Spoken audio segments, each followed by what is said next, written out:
girl Gerlinda, and I'm back again today with another video. And today I am just out and about. Gonna do another car mukbang. Today I got Subway drink, got strawberry soda. Let me show you kind of sandwich I got. I just got a 6-inch today. I don't think I can do a 12-inch today, so I got a 6-inch. Got my air conditioner on. If you hear noise, that's what it is. My car started with the air conditioning on. So what are you guys up to today? Comment down below, let me know what you're up to today. I got some sun chips, garden flavored sun chips, and I got the BMT 6-inch, and 6-inch is looks pretty small, guys. It's starting to look smaller and smaller. So let me first put some sanitizer on. I haven't really done anything but get in the car. Haven't been inside anywhere. Did drive through, but I just like to do my hand sanitizer, if nothing else. If I don't have any, let's see, I have these wipes that are soap. Some wipes with soap on them, and they're pretty soapy. I hate doing that without being able to rinse them, but I'm gonna go ahead and wipe them off with these soapy towelettes that I found. I can't remember where I bought these from, but they really are good for the car. It feels like you've washed your hands, because it's like, if you can hear it, or maybe if you can see it, it's like there's really soap in there. Can you see that in my hand? It's like really real soap in there. And so it feels more like I wash my hands when I use these than I do when I use sanitizer. So I do this, and then I'll wipe my hands with those in the trash. Wipe my hands with a napkin to dry them off when I'm in the car. It's nothing like washing your hands the old-fashioned way. That's the best way, but if you're in the car, you gotta find a way to really wash your hands. What you want to try to do is get them clean. That's the best way you can in the car. But anyway, so back to my sandwich. I got a BMT 6-inch, like I said, and it's gotten kind of small to me. The 6-inch looks more like a 5-inch. Now, doesn't look like a 6-inch used to look. Let's put it that way. And so, what I got the BMT with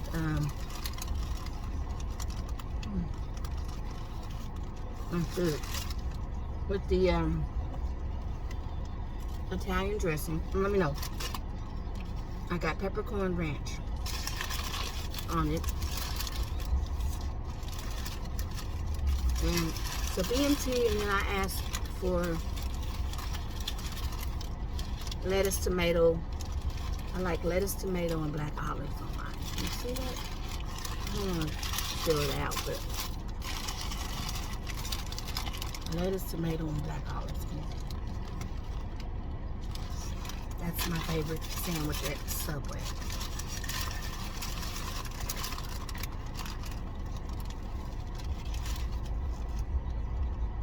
So anyway,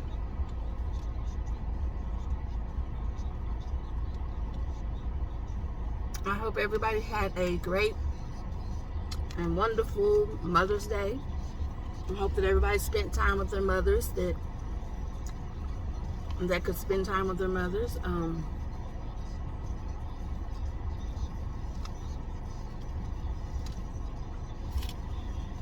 Yeah, I spent time with my mom. It was on Monday though. Sunday I had to work. I wasn't able to spend time with her on Sunday, but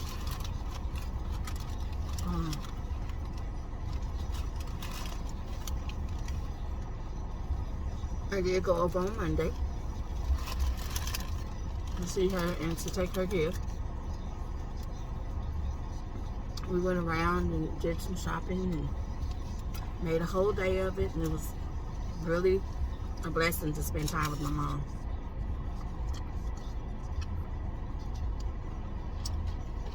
You guys, I love my mom. I just love her. She's been the best mom that any mom can be. All of my life, I remember her being the best mother. I mean, you know, everybody thinks their mom is the best, probably, but my mom and all the sacrifices she's made in her life,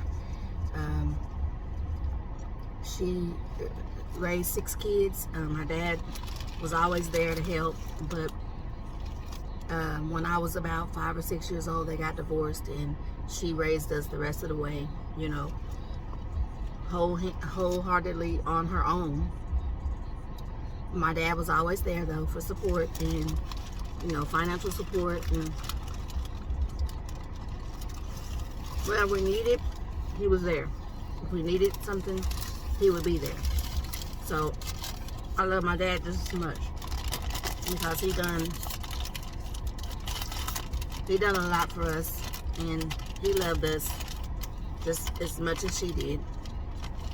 And I'm just grateful to both of them. Rest in peace, Dad. I love you.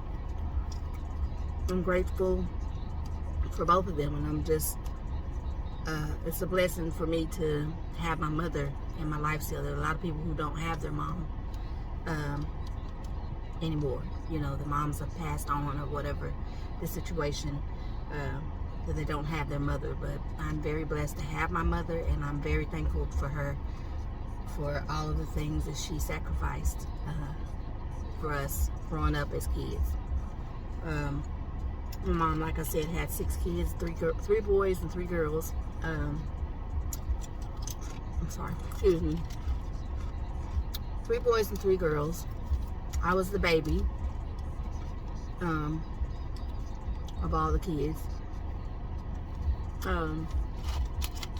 She raised all 6 of us, and 3 of us were sickly. I've never shared this with anyone before, and I've never shared this on YouTube before with you guys, but I have sickle cell anemia, and 2 of my other siblings had sickle cell anemia. It's been something that I've dealt with since birth, because 2 other kids that my mom had it, and she recognized it when I was born. She recognized that I had it too, and so I was diagnosed as a baby with sickle cell anemia. And it was hard for my mom to have 3 kids that are sick off and on. If you don't know what sickle cell is, it's a blood disorder.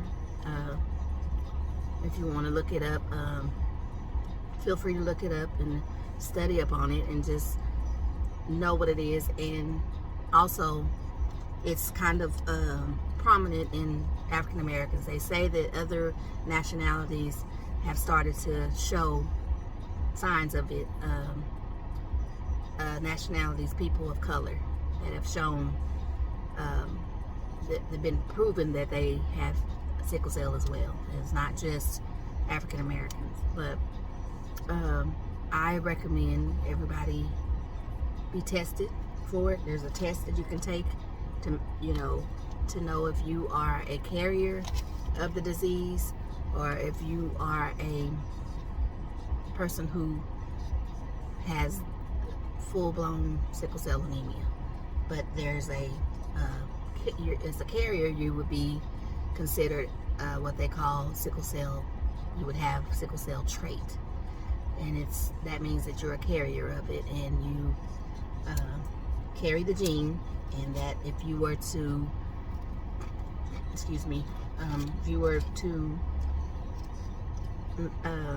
reproduce with someone else who's a carrier, you would end up with people with children who have the disease. Like I said, there was 3 of us who had the actual disease, and there was 1 child who was a carrier of it that my mom had. So Yeah, that's the first time me sharing that with you guys. Excuse me, I don't mean to be rude while I'm eating, but I don't mean to be rude while I'm talking, but it's something that I've never shared. It's always been something that I hold in from people, unless I really, really like know a person. I feel like I know you guys. I talk to you guys on a regular basis, and there's so many people that do know, friends that do know that I have the sickle cell. That it's really no reason not to tell anybody. You know, it's nothing that I'm not ashamed of. I'm not ashamed of it. There's nothing to be ashamed of. It just happens to be a fact that I have sickle cell anemia, and it's something that I deal with and have dealt with all my life. I am sometimes hospitalized because of it. Sometimes worse than others, you know. But again, it's nobody's fault. It's just something that is a part of my life, and it's something that I have to deal with. It's something that has been tough to deal with at times. It's not something you're ashamed of, but it's something that you don't want to shout from the rooftops. I mean, I'm not ashamed of it, but it's just something that sometimes you feel like people treat you less than because of it, because you're not well all the time, and you're not able to do things all the time, and it makes you you may miss things, you may miss occasions because you got sick and it just came out of nowhere. You may miss something very important that you can't do, and it really makes you look like, to somebody who doesn't know, somebody who has never went through it or seen anybody go through it, it really makes you look to be a flake. It's like, oh, she didn't show up because she just didn't want to come, or she's just being a bitch today. She's not acting herself today because she's, you know. But what people don't understand is that sometimes I'm not feeling well. Sometimes I don't have the energy level that I would like to have. Sometimes it makes me act standoffish because there's things, I'm feeling things on the inside that you don't know about, that you don't know unless you have sickle cell and have gone through sickle cell and seen somebody go through sickle cell. Now, people who have seen this, who probably have lived in a house with you before, or have just close to you, should know that sometimes you're just not yourself because you don't feel good, or you don't feel you feel tired, or you feel, you know, a lot of times I'm worried about how I'm feeling. I'm worried about what's going on with me. I feel this way, or I don't feel like doing this, or you know, it's just it's really something that it affects you. It affects your life, and I really want to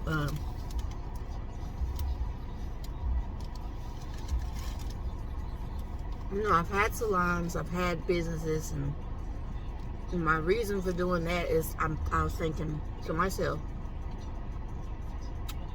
I can control that.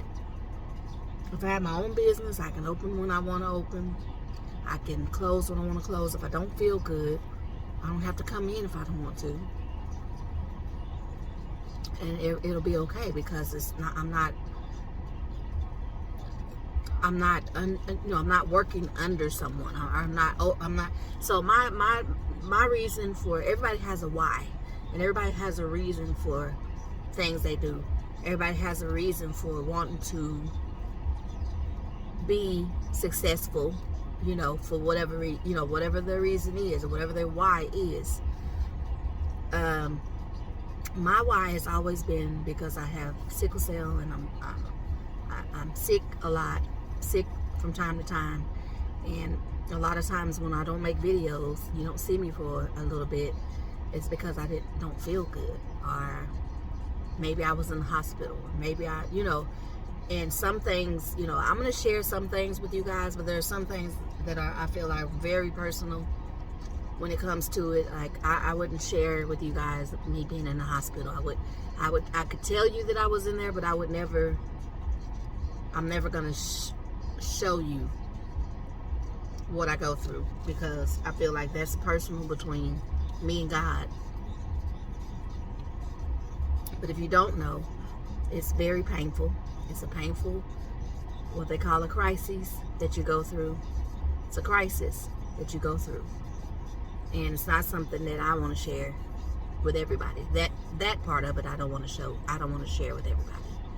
I feel like that's something that I go through, and I have to go through it myself. And I don't want, I've held off from telling everybody, because I'm telling you guys, because I just am very personal when it comes to it, and I'm very, very sensitive about it.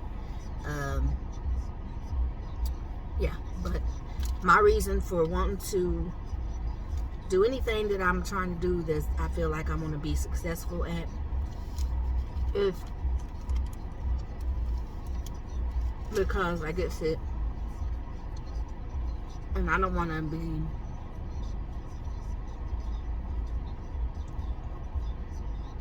let anybody down when I can't show up for whatever reason.